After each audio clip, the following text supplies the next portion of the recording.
one of today's most talented new stars, but he's becoming one of today's most talked about new stars. Please welcome Tupac Shakur. I know what I feel like when I'm in the zone, when I'm there. So I was just trying to get that feeling.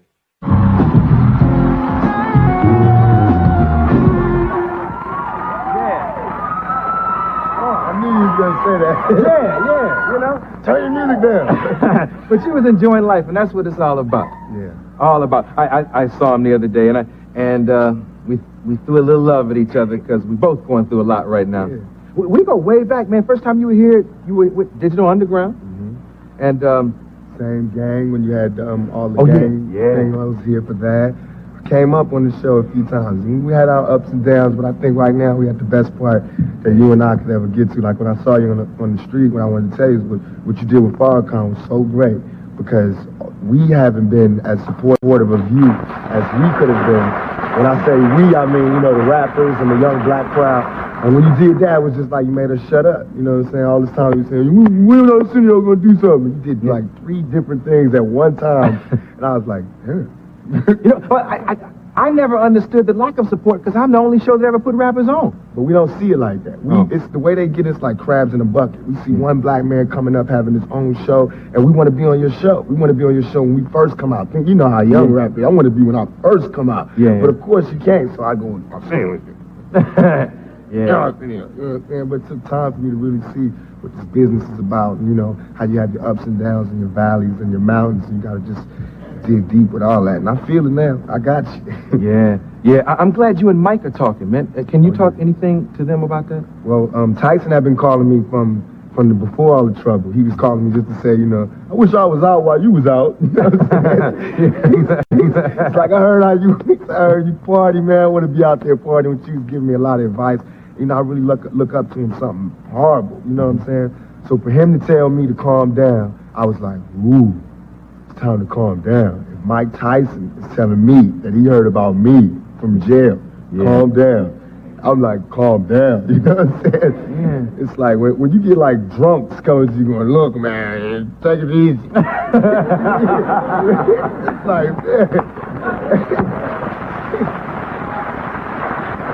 So, yeah. He gave you good advice, I assume? Real good advice, and I appreciate it. You know, and I wonder if the judge and all of them know, you know, while he's in jail, they saying he's a bad guy. He's steady telling me to stay out of trouble. He's steady telling me to get everything right back together again. Because he could have told me anything. You know, I went to the jailhouse and everything, and he gave me a lot of good advice. I appreciate it. Okay, I'll ask you all the questions I think your fans and friends want to know. Anything that you can't answer, you just stop me, because I know tomorrow is the arraignment. I get sentenced tomorrow. Okay. Yeah. Okay, so you tell me when your lawyers have asked you to stop. The girl who claims that, what she claim? I can't even say it, man. Okay. But technically it's a rape case. Right. Okay. It's a case where I have females saying that I can't say it, but it just bothers me so much, you know what I'm saying, to go through my life and everything I did in my life coming out of a family and a household with just women, to get to this point, to have a woman say that I took something from her. You know what I'm saying? Because I know... Okay, word on the street is that you had a relationship with this woman prior to all this friction. I guess you could say that's a relationship. I bumped in the club, you know. I seen her in the club, and something happened in the club. I can't say over the air, but something that... Okay, let's use a clinical term. Word on the street? Okay, word on the street. Yeah, word on the street that there was oral copulation. Yeah, she performed oral sex on the dance floor. Now, it's a lot of guys out there that can say what they wouldn't do and what they would do, and when it happens, you know, it just goes down. You know what I'm saying? And it's really, you know, and everybody want to be you know, it's cool, but it happens, man. Things happen, man. It's like when you're in this position and with the lights and the cameras and everything, people do some crazy things, and I do crazy things too, you know. So, but I paid for that. I paid for enjoying that little moment, because. Okay, but wait a minute. Let's not get this mixed up with the rape situation. That was separate. That's separate in the club. Yeah. Then this same female, like about 3 days later, you know, she came. Can't say, but she filed a charge against me and said that I did so and so and so and so. Right. Now, even though, you know, I couldn't come up and say what her name is. I can't even say the woman who's charging me, even though she said Tupac Shakur. You know what I'm saying? Yeah. If I say her name, they can sue me. That's just how it goes. You know what I'm saying? So I just got to take the case and go to court. Now, even though the court, for that case, that's not 2 years. That's a far case. Oh. But the Hughes brothers, I'm getting sentenced tomorrow. You know, all the cases where I'm so-called guilty, they tomorrow. You know, all the cases that I can fight, they way in the past, and they'll deal with me in the newspapers. Okay, because Jet Magazine, I think it was Jet Magazine. I read about the Hughes brothers, the directors of Menace to Society. That's tomorrow. That's tomorrow. I get. Is it one Hughes brother or 2 Hughes brothers? It's 2 Hughes brothers, but I can't tell them apart. Oh yeah. At some point you knew them apart though. No, one ran, one stayed. Yeah. That's how I knew it. But yeah. I guess brothers. you now this was involving Menace to Society, right? In an off roundabout way, you know, it was really about John Singleton, and it was a whole black directors thing, and it just went a little too far. It was a fist fight, you know, and to all my brothers out there, a fist fight, in case you're wondering, is battery when you get to court. You can't tell a judge, oh, we had a problem and we had a fight, because the judge said, yeah, I know, but that's battery. You know what I'm saying? That's how I'm guilty, and I said I'm guilty. Well, I mean, if it's a fight, that means both parties. No, not if one person go to the police and say, I didn't want to fight. Oh yeah. See, it's not like I don't want people out there to think that I went and just picked on these guys. These guys, the Hughes brothers, are 200 and something pounds, and they're twins. I walked up by myself to these twins. I'm 165, and I just started talking, you know, and it grew to an argument. And he turned around, we got to push until it was a fight. That's how it happened, but it wasn't like I just jumped on it. These 2 suckers had a fight with me, and then they turned it around like I jumped them. You know what I'm saying? They took a street thing and brought it to the courts, and that's what I can't forgive them for. You know, because I was like, well, let's have a charity match and give it to the kids. They was like, no, we want to do jail time. They told the judge that.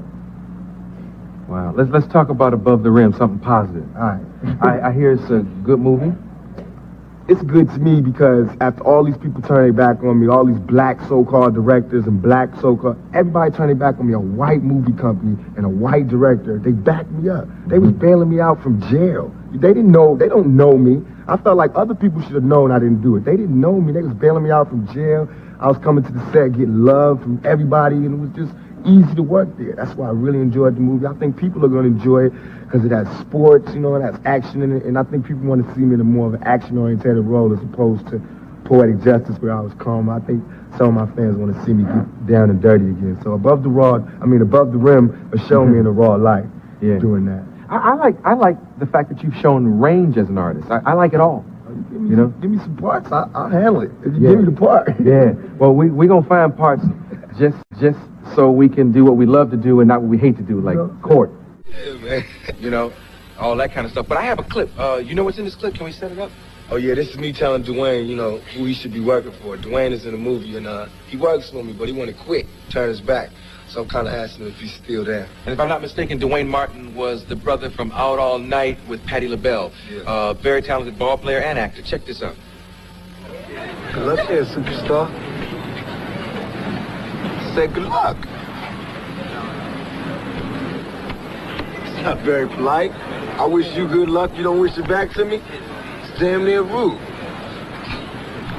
Good luck, buddy. Thanks a lot. Almost forgot. Heard you're a Hoya now. Congratulations. What you think they're gonna think up at Georgetown about the presents you took? Check this out. You're not going to college. You're not going to college or anywhere if the Birdmen don't win.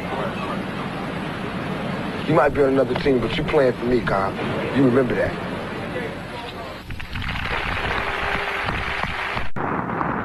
More with Tupac Shakur.